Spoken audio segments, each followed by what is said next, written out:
Hi, everybody. This is Chris again. I know it's been a while, but I have been very, very ill, extremely dehydrated. I I passed out on the floor for 3 days, and nobody found me but my dog. I woke up and I ended up having to go to the hospital for a fluid exchange. I had no electrolytes or anything, and my one kidney had shut down, so it's not looking real good for me right now. I'm trying to hold out best I can, but hey, I know it's going to happen. I'm not surprised.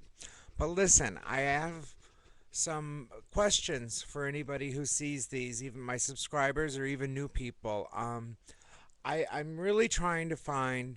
There's a new system out there called palliative care, which is for terminal people who the doctors are more understanding about accepting their help and whether or not you want to accept their help. They give you the option of doing so and they don't judge you, unlike most of my physicians I have right now. I got my new set of numbers back and it's at 100 and I'm at half a million viral copies. So things are pretty dangerous for Chris. So if I suddenly up and disappear, I'm sure y'all will figure out why. I hope it's not going to be too. I mean, I don't want to usher it in, but I am ready for it. I'm doing the best I can. I've under doctor's orders to stay in the house away from the cold, which is fine with me, believe me. I'm not a cold weather person at all.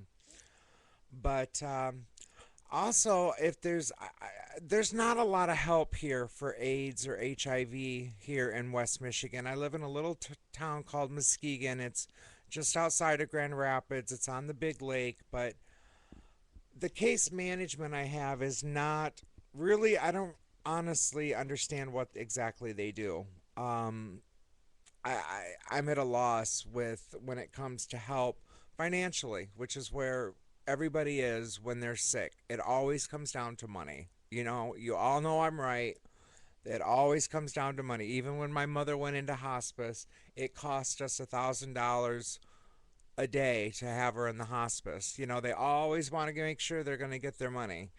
But I'm having really a lot of difficulty with my utilities, and I owe $2,000 left on my little trailer, and I'd really like to try to get this caught up before I do die because I don't know what's going to happen if I die before it's paid off. I got to get some paperwork together. Legal aid won't even help you here, which I can't believe, but they won't help you with anything like that. They do, I don't know, I guess they do criminal, and that's about it. And thank God, knock on wood, never had that. So if anybody knows, I even went to like Make a Wish Foundation and a few other wish foundations, but their criteria is so strict. You have to be a child, you have to be 62, you have to be this, you have to be that. They won't help you with it says property, taxes, cash or anything like that. I have to ask, what good is a trip to Hawaii going to do somebody? Yes, I know it would be a wonderful once in a lifetime thing if you were terminally ill, but in reality, let's get real here, people. Let's help with the things that people need when they are sick. Like my television is always, the TV bill is always considered a luxury. It is not a luxury, I assure you. If I had not that television to sit in front of for 18 hours a day suffering, what would I do? That is not a luxury. Saving your house if your property taxes are behind is not a luxury when you're terminally ill. It's a necessity. So I'm calling out to any of you advocates out there that can have the energy and have the wherewithal to do it. I wish I could. There was an organization in South Florida, which some of you might see this. It was called Pet Project. And they would take care of my dog. Every time I ended up in the hospital, I could call Chris up and say, Chris, I'm in the hospital again. He's like, all right, bud, we got the key. We'll put her at the foster care. They take her into foster care. They wouldn't leave her alone because she'd never been alone.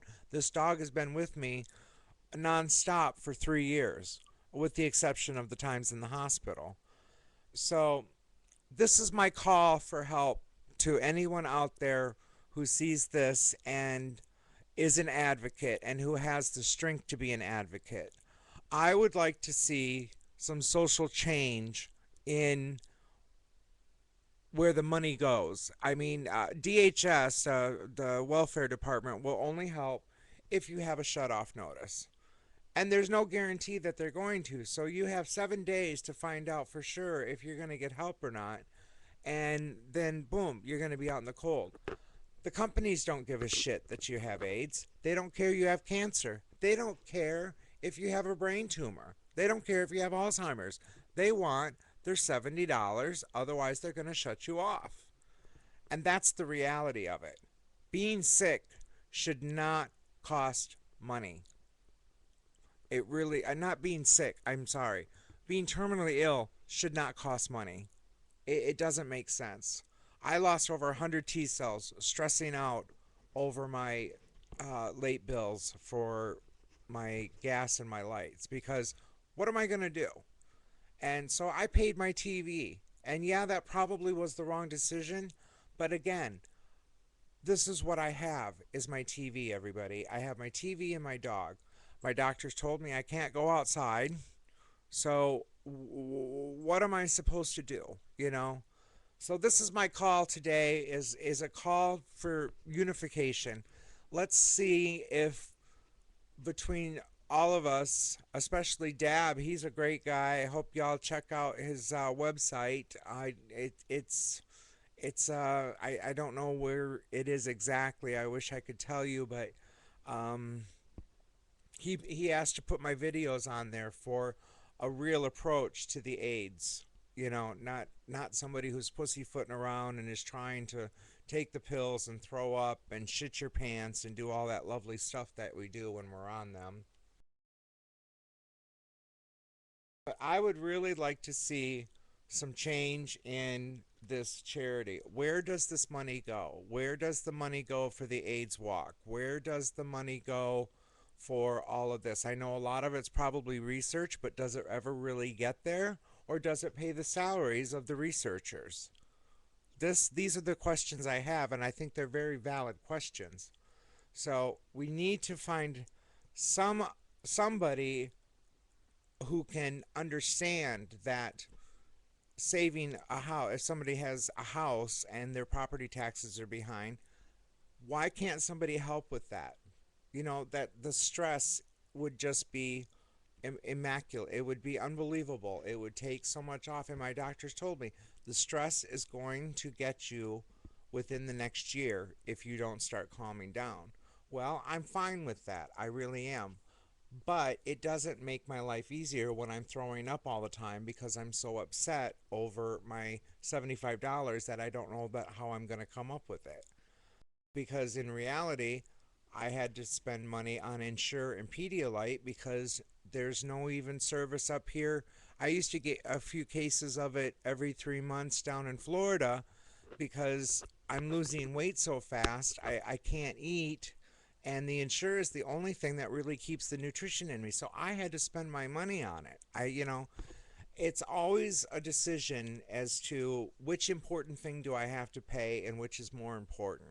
Well, this month I chose my TV and I chose to have some Insure because I have not had any good food in probably 6 weeks. I have not been able to keep anything down. So let's see what we can do. Let's get a little fired up about this. Ask two friends will give you two more friends. I mean, I'm doing the best I can here. I've made several phone calls. I've sent off quite a bit of emails.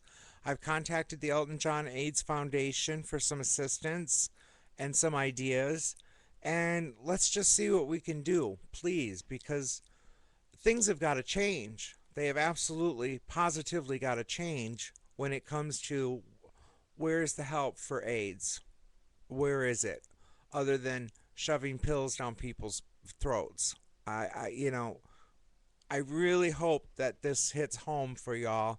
And I really hope the video worked. I'm trying to use a new microphone since their website's been screwed up for 2 weeks. That's why I haven't been able to really do a video too. Their website's been messed